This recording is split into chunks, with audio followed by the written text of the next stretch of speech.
नमस्कार, स्वागत है आपका प्रोफेशनल एस्ट्रोलॉजी पर। मैं यशास तिवारी आज आप सभी के समक्ष उपस्थित हुआ हूं जनवरी 2025 के मासिक राशिफल को लेकर।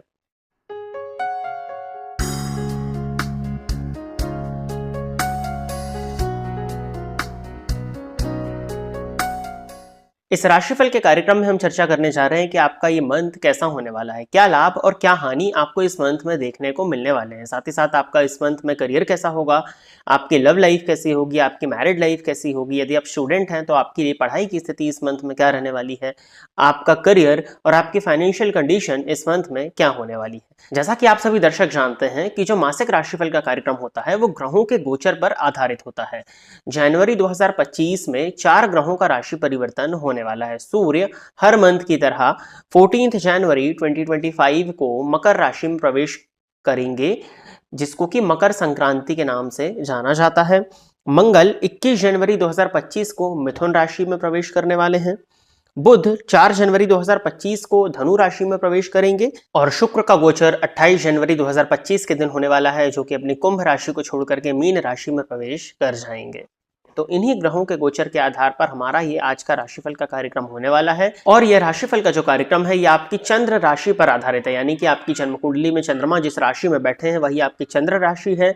यदि आप अपनी चंद्र राशि के विषय में नहीं जानते हैं तो आप अपनी नाम की राशि के आधार पर भी इस राशिफल के कार्यक्रम को देख सकते हैं। इसके साथ ही साथ एक सूचना आप सभी दर्शकों को और देनी थी। वीडियो के डिस्क्रिप्शन बॉक्स में वर्ष 2025 के वार्षिक राशिफल का भी प्लेलिस्ट दिया हुआ है, जिसकी एक्यूरेसी मुझे बताने की आवश्यकता नहीं है। जिन्होंने 2024 का राशिफल देखा होगा वो दर्शक जानते होंगे। काफी एक्यूरेट राशिफल 2025 का आप सभी दर्शकों के लिए हमारे इस चैनल पर ऑलरेडी अपलोड किया जा चुका है। इसका लिंक भी आपको वर्तमान समय में आई कार्ड पर देखने में मिल जाएगा। साथ ही साथ में इस वीडियो के डिस्क्रिप्शन बॉक्स में भी आपको वार्षिक राशिफल 2025 का प्लेलिस्ट का लिंक देखने में मिल जाएगा। यदि आप इस कार्यक्रम को देखते हैं और इस कार्यक्रम के माध्यम से आपका कुछ भी लाभ होता है तो आप इस वीडियो को लाइक करें, साथ ही साथ इस चैनल को सब्सक्राइब करें ताकि इन फ्यूचर जो भी कंटेंट मेरे द्वारा इस चैनल पर अपलोड किया जाता है उसका नोटिफिकेशन आपको मिलता रहे। यदि इस कार्यक्रम के माध्यम से आपका कुछ भी लाभ होता है तो आप इस वीडियो को ज्यादा से ज्यादा लोगों के साथ में शेयर करें ताकि और भी लोगों का लाभ हो और उसका माध्यम आप सभी दर्शक बने। आइए अब हम चर्चा प्रारंभ करते हैं राशियों के क्रम में पहली राशि अर्थात मेष राशि के जातकों के लिए जनवरी 2025 का ये मंथ क्या लेकर के आ रहा है। मेष राशि के जातकों के लिए देखा जाए तो राशिपति बनते हैं मंगल।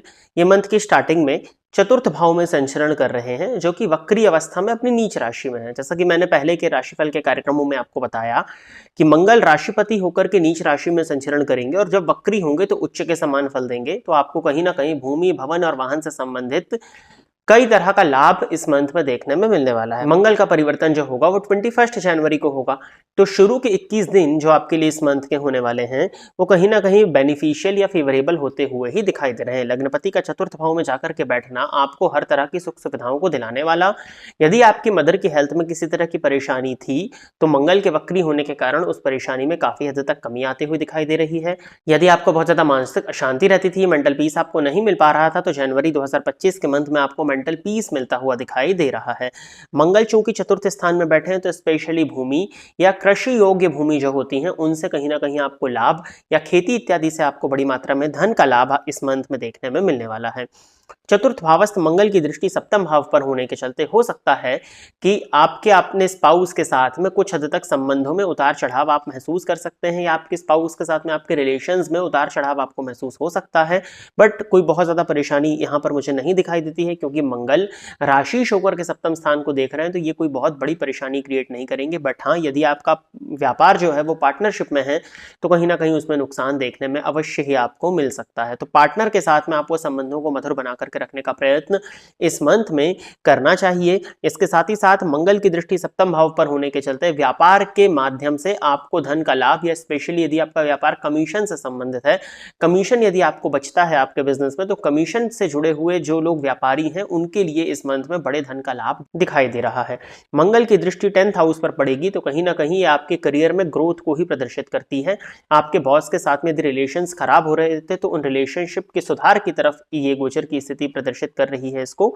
और अगर आपको आपके किए गए कार्यों का जो क्रेडिट है, जो उचित मान सम्मान है, वो नहीं मिल पा रहा था तो इस मंथ में आप देखेंगे कि वो आपको मिलना प्रारंभ हो गया है। मंगल की दृष्टि 11वें भाव पर होने के चलते और एकादशेष पर भी पड़ेगी तो आपको बड़े भाई बहनों के साथ में संबंधों को सुधार ने का प्रयत्न करना चाहिए। बड़े भाई बहनों के साथ में आपके संबंध खराब हो सकते हैं। साथ ही साथ इनकम की वृद्धि तो होती हुई दिखाई दे ही रही है, क्योंकि मंगल राशिपति होकर के चतुर्थ स्थान में बैठ करके लाभ स्थान को देख रहे हैं, तो आपको धन का लाभ तो बड़ी मात्रा में इस मंथ में देखने में मिलने ही वाला है। ये आपके लिए बहुत बड़ा प्लस पॉइंट है। स्पेशली आपको अपने स्पाउस के साथ में और अपने बड़े भाई बहनों के साथ में रिलेशंस को बचाने का प्रयत्न करना चाहिए। स्पाउस के साथ में बहुत ज्यादा परेशानी नहीं है, बट बड़े भाई बहनों के साथ में संबंधों में परेशानी ज्यादा आती हुई दिखाई दे रही है। कुछ भी ऐसे कार्यों को मत करिएगा जिससे आपके बड़े भाई बहनों को बुरा लगे या उनकी भावनाओं को ठेस पहुंचे। क्रोध में आकर के आपके द्वारा कुछ ऐसे कार्य किए जा सकते हैं जिसके चलते आपके बड़े भाई बहनों को वो चीज पसंद ना आए, या आपके और उनके बीच में जो रिलेशंस है उनमें ब्रेक आता हुआ दिखाई दे रहा है। सोशल सर्कल का तो आपको फायदा देखने में मिलेगा, बट अति उग्रता से आपको बचना चाहिए, क्योंकि जब मंगल 4th हाउस में संचरण करते हैं तो कहीं ना कहीं उग्रता की स्थिति बनती है। अब 21 जनवरी के बाद में, जो कि मंगल वक्री है, तो पीछे की राशि में जाएंगे। अब मंगल राशिपति होकर के 21 जनवरी के बाद में 3rd हाउस में गोचर करना प्रारंभ करेंगे, तो ये भी आपके लिए काफी बेहतर कंडीशन होगी। उसके पीछे रीजन ये है कि तीसरा भाव पराक्रम और पुरुषार्थ का होता है, और मंगल जो है वो पुरुषार्थ के कारक है। तो मंगल राशिपति बनकर के जब 3य भाव में संचरण करना प्रारंभ करेंगे तो कहीं ना कहीं आपके पुरुषार्थ में वृद्धि करेंगे। सोशल मीडिया से आपको लाभ देखने में मिलेगा, और बड़ी मात्रा में धन का लाभ आपको सोशल मीडिया इत्यादि की फील्ड से, इंटरनेट के माध्यम से जोड़ करके देखने में मिल सकता है। 3य भावस्थ जब मंगल होंगे, उनकी दृष्टि 6ठ भाव पर पड़ेगी, तो उस समय पर आपको ऋण देने से बचना चाहिए 21 जनवरी के बाद में। यदि आप ऋण को लेकर के परेशान थे, ऋण आपके ऊपर आ गया था, तो उस ऋण से मुक्त होने का समय आपके लिए 21 जनवरी के बाद में आता हुआ दिखाई दे रहा है। और मंगल की दृष्टि जब 6ठ स्थान पर पड़ेगी, तो जो आपके शत्रु भी बन रहे थे, उन शत्रुता में भी काफी हद तक कमी आपको देखने में मिल जाएगी। छोटे भाई बहनों के साथ में यदि आपके संबंध खराब हो रहे थे, तो उसमें भी सुधार आता हुआ 21 जनवरी के बाद में दिखाई दे रहा है। मंगल की 7वीं दृष्टि जो होगी वो 9th हाउस पर होगी। 9वें भाव पर मंगल की दृष्टि पड़ने के चलते आपको आपके भाग्य का साथ तो मिलने ही वाला है। ये एक बहुत बड़ा प्लस पॉइंट होता हुआ दिखाई दे रहा है, बट आपको अपने पिता के स्वास्थ्य का ध्यान रखने की जरूरत है। पिता के स्वास्थ्य में परेशानियां हो सकती हैं।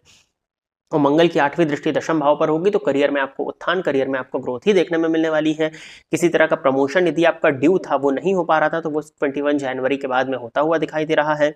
डिपार्टमेंटल एग्जाम के थ्रू आपका प्रमोशन होता हुआ दिखाई दे रहा है। यदि आप सरकारी नौकरी के लिए प्रयासरत थे, तो उसके भी योग मेष राशि के जातकों के लिए स्पेशली 14 जनवरी और 21 जनवरी के बाद में बन रहे हैं। सूर्य का राशि परिवर्तन होगा। सूर्य वैसे तो अभी 9th हाउस में संचरण करेंगे 14 जनवरी तक। 14 जनवरी को ये राशि परिवर्तन करके 10th हाउस में आएंगे।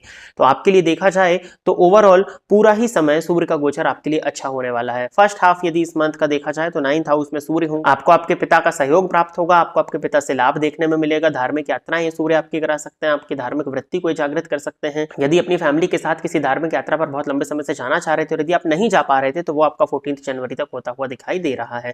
तो सूर्य का 9th हाउस में आना पंचमेश होकर के आपके लिए काफी फेवरेबल कंडीशंस को क्रिएट तो कर ही रहा है। जैसे ही सूर्य 9th हाउस को छोड़ करके 10th हाउस में जाएंगे, तो सूर्य 10th हाउस में दिग्बली हो जाते हैं। अब दिशा का बल जब सूर्य को 10th हाउस में मिलेगा और 21 जनवरी के बाद इस सूर्य पर जब मंगल की दृष्टि पड़ेगी, तो कहीं ना कहीं आपके पुरुषार्थ में अति वृद्धि कर देंगे। आप 2 दिन का काम आप 1 दिन में करने लगेंगे। कहीं ना कहीं जो आलस्य आपको आ रहा था, वो आलस्य आपका दूर हो जाएगा। बॉस के साथ में आपके रिलेशंस और मधुर बन जाएंगे। सीनियर अथॉरिटीज के साथ में जो आपके रिलेशंस खराब हो रहे थे या उनसे जो बॉन्डिंग बननी चाहिए जो नहीं बन पा रही थी, वो बॉन्डिंग बनती हुई आपकी दिखाई दे रही है। और कहीं ना कहीं जब सूर्य 10th हाउस में आएंगे, तो सरकार से भी आपको बड़ा लाभ देखने में मिलेगा। वो लोग जो उच्च पदाधिकारी हैं या राजनीति में अच्छी पकड़ रखते हैं, उनसे भी आपके संबंध 14 जनवरी के बाद में जुड़ते हुए दिखाई दे रहे हैं। सूर्य का पंचमेश होकर के 10वें भाव में जाना, यदि आप सरकारी नौकरी के लिए प्रयासरत थे और यदि आपने कोई एग्जाम दिया था, उसका रिजल्ट आने वाला है, तो आपकी स्किल्स का लाभ, आपके द्वारा किए गई पूर्व में जो आपने अपनी शिक्षा पर मेहनत की है, उसका लाभ आपको करियर में देखने में मिलने वाला है। और यदि कोई रिजल्ट 14 जनवरी के बाद में आता है, तो आपका सरकारी नौकरी होती हुई दिखाई दे रही है। यदि आपका ऑलरेडी गवर्नमेंट जॉब का एग्जाम क्लियर हो गया था, ज्वाइनिंग का आप वेट कर रहे थे, तो 14 जनवरी के बाद में आपकी ज्वाइनिंग होती हुई भी दिखाई दे रही है। मेष राशि के जातकों के लिए यदि हम लव लाइफ के विषय में चर्चा कर लेते हैं, तो प्रेम के कारक तो शुक्र होते हैं, वो शनि के साथ युति बनाए हुए हैं। इन दोनों ही ग्रहों की दृष्टि आपके पंचम भाव पर है। तो लव लाइफ के पॉइंट ऑफ व्यू से मंथ कोई बहुत स्पेशल तो होता हुआ नहीं दिखाई दे रहा है। लव रिलेशनशिप आपका जैसा था वो एज इट इज रहना वाला है। यदि पहले से स्थितियां खराब थी, तो वो स्थितियां खराब ही रहेंगी। कहीं ना कहीं किसी ना किसी तरह की मिसअंडरस्टैंडिंग आपके और आपके पार्टनर के बीच में इस मंथ में हो सकती है। यदि पहले से रिलेशनशिप बहुत अच्छा था, तो वो ऐसा ही बना रहेगा, नॉर्मल बना रहेगा। ये भी मैं नहीं कहता हूं कि कोई बहुत ज्यादा परेशानी आपको लव रिलेशनशिप में देखने में मिलेगी।